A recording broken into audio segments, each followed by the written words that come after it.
ಎಣ್ಣೆ ಚರ್ಮದವರು ಹೇಗೆ ಅವ್ರ ಚರ್ಮನ ಬ್ರೈಟ್ ಆಗಿ ಮತ್ತೆ ಗ್ಲೋಯಿಂಗ್ ಆಗಿ ಇರಿಸ್ಕೋಬಹುದು ಅನ್ನೋದನ್ನ ತೋರಿಸ್ಕೊಡ್ತೀನಿ.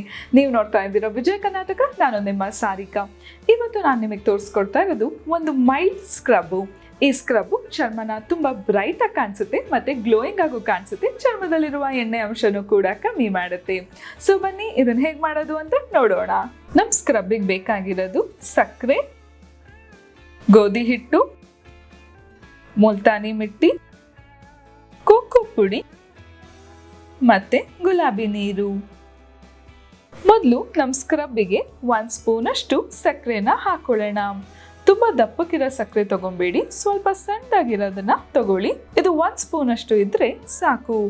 ನಾವು ಸಕ್ಕರೆ ಬಳಸೋದ್ರಿಂದ ಚರ್ಮದಲ್ಲಿರುವ ಕೊಳೆನ ಸುಲಭವಾಗಿ ಹೊರಗೆ ತೆಗೆಯುತ್ತೆ. ಅದಷ್ಟೇ ಅಲ್ಲದೆ ಚರ್ಮಗೆ ಒಳ್ಳೆ ಮಾಯಿಶ್ಚರೈಸ್ ಕೊಡ್ತಾನೆ ಗ್ಲೋ ಕೂಡ ಕೊಡುತ್ತೆ. ಚರ್ಮನ ಹೈಡ್ರೇಟ್ ಆಗಿ ಇಡಿಸುತ್ತೆ ಮತ್ತೆ ಏನಾದ್ರೂ ಮೊಡವೆಗಳಾಗಿದ್ರೆ ಅದನ್ನ ಕಮ್ಮಿ ಮಾಡುತ್ತೆ. ಮೊಡವೆಗಳಿಂದಾಗಿರುವ ಕಲೆಯನ್ನು ಕೂಡ ಕಮ್ಮಿ ಮಾಡುತ್ತೆ. ಇವಾಗ ಈ ಸಕ್ಕರೆ ಜೊತೆ ನಾವು 1 ಸ್ಪೂನ್ ಅಷ್ಟು ಗೋಧಿ ಹಿಟ್ಟನ್ನ ಹಾಕೊಳ್ಳೋಣ.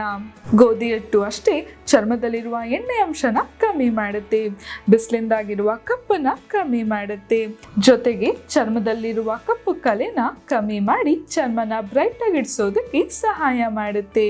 ಈ 2 ಪುಡಿನೂ ಚೆನ್ನಾಗಿ ಮಿಕ್ಸ್ ಆದ್ಮೇಲೆ 1 ಸ್ಪೂನ್ ಅಷ್ಟು ಮುಲ್ತಾನಿ ಮಿಟ್ಟಿನ ಹಾಕೊಳ್ಳೋಣ. ಮುಲ್ತಾನಿ ಮಿಟ್ಟಿ ಬಳಸೋದ್ರಿಂದ ಚರ್ಮದ ಕಾಂಪ್ಲೆಕ್ಷನ್ ಇನ್ನೂ ಬ್ರೈಟ್ ಆಗಿ ಕಾಣಿಸೋದಕ್ಕೆ ಸಹಾಯ ಮಾಡುತ್ತೆ. ಕಪ್ಪು ಕಲೆಗಳಿದ್ರೆ ಅದನ್ನ ಕಮ್ಮಿ ಮಾಡುತ್ತೆ. ಚರ್ಮದಲ್ಲಿರುವ ಎಣ್ಣೆ ಅಂಶನೂ ಕೂಡ ಕಮ್ಮಿ ಮಾಡುತ್ತೆ. ಈ ಎಲ್ಲ ಪುಡಿನೂ ಚೆನ್ನಾಗಿ ಮಿಕ್ಸ್ ಆದ್ಮೇಲೆ ನಾವು ಕೋಕೋ ಪುಡಿನ ಬಳಸೋಣ. ಕೋಕೋ ಪುಡಿ 1/2 ಸ್ಪೂನ್ ಅಷ್ಟು ಹಾಕೊಂಡ್ರೆ ಸಾಕು. ನಾವು ಕೋಕೋ ಪುಡಿ ಬಳಸೋದ್ರಿಂದ ಚರ್ಮಗೆ ಒಳ್ಳೆ ಮಾಯಿಶ್ಚರೈಸ್ ಕೊಡುತ್ತೆ, ಚರ್ಮನ ಗ್ಲೋ ಆಗಿ ಇಡಿಸೋದಕ್ಕೆ ಸಹಾಯ ಮಾಡುತ್ತೆ. ಇದರಲ್ಲಿರುವಂತ ಆಂಟಿ ಆಕ್ಸಿಡೆಂಟ್ ಪ್ರಾಪರ್ಟಿ ಚರ್ಮದಲ್ಲಿ ಸುಕ್ಕಾಗದೇ ಇರೋ ಹಾಗೆ ಕಾಪಾಡುತ್ತೆ. ಈ ಎಲ್ಲ ಪುಡಿನೂ ಚೆನ್ನಾಗಿ ಮಿಕ್ಸ್ ಆದ್ಮೇಲೆ ಒಂದು ಏರ್ಟೈಟ್ ಬಾಕ್ಸ್ ಒಳಗೆ ಇಟ್ಕೊಬಹುದು. ಈ ಪುಡಿನ 1 ತಿಂಗಳುಗಳ ಕಾಲ ಹಾಗೆ ನಿಮ್ ಶೆಲ್ಫ್ ಅಲ್ಲಿ ಇಟ್ಕೊಬಹುದು, ಏನೂ ಹಾಳಾಗಲ್ಲ. ಆದ್ರೆ ಇದನ್ನ ಬಳಸ್ತಿರ್ಬೇಕಾದಾಗ ನಿಮಗೆ ಎಷ್ಟು ಬೇಕು ಅಷ್ಟು ಪುಡಿನ ತಗೊಳ್ಳಿ. ಅದ್ರ ಜೊತೆ ನೀವು ಗುಲಾಬಿ ನೀರಾದ್ರೂ ಬಳಸ್ಬೋದು, ಇಲ್ಲ ಅಂತ ಹೇಳಿದ್ರೆ ಮೊಸರು ಆದ್ರೂ ಬಳಸ್ಬೋದು, ಇವನ್ ಹಾಲನ್ನು ಕೂಡ ಬಳಸ್ಬೋದು. ನಾನಿವಾಗ ಗುಲಾಬಿ ನೀರ್ನ ಬಳಸ್ತಾ ಇದ್ದೀನಿ. ನೀವು 1 ಸ್ಪೂನ್ ಅಷ್ಟು ಪುಡಿ ಹಾಕೊಂಡಿದ್ದೀರಾ ಅಂದಾಗ 1/2 ಸ್ಪೂನ್ ಅಷ್ಟು ಗುಲಾಬಿ ನೀರನ್ನ ಹಾಕೊಬೇಕು.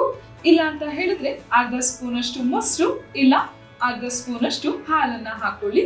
ಯಾಕೆಂದ್ರೆ ನಮಗೆ ಕನ್ಸಿಸ್ಟೆನ್ಸಿ ಸ್ವಲ್ಪ ತಿಕ್ಕಿರ್ಬೇಕು, ಅದಕ್ಕೋಸ್ಕರ. ನೋಡಿ, ನಮ್ಗೆ ಕನ್ಸಿಸ್ಟೆನ್ಸಿ ಕರೆಕ್ಟ್ ಆಗಿ ಸಿಕ್ಕಿದೆ. ಇದನ್ನ ಇಡೀ ಫೇಸಿಗೆ ಅಪ್ಲೈ ಮಾಡ್ಕೊಳ್ಳಿ.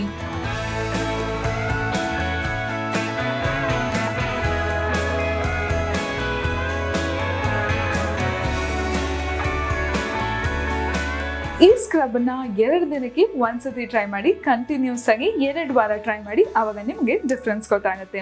ಮುಂದಿನ ಸಂಚಿಕೆಯಲ್ಲಿ ಸಿಗೋಣ. ಅವಾಗ ನಾನು ನಿಮ್ಗೆ ಇನ್ನೊಂದು ಟಿಪ್ಸ್ ಬಗ್ಗೆ ತಿಳಿಸ್ಕೊಡ್ತೀನಿ. ಈ ವಿಡಿಯೋ ಇಷ್ಟ ಆದಲ್ಲಿ ಲೈಕ್ ಮಾಡಿ, ಕಮೆಂಟ್ ಮಾಡಿ, ಶೇರ್ ಮಾಡಿ. ಇನ್ನು ಯಾರೆಲ್ಲ ವಿಜಯ್ ಕರ್ನಾಟಕ ಡಿಜಿಟಲ್ ಪ್ಲಾಟ್ಫಾರ್ಮ್ ನ ಫಾಲೋ ಮಾಡ್ತಿಲ್ವೋ ಫಾಲೋ ಮಾಡೋದಕ್ಕೆ ಮರಿಬೇಡಿ. Bye bye, take care. Signing off Sarika.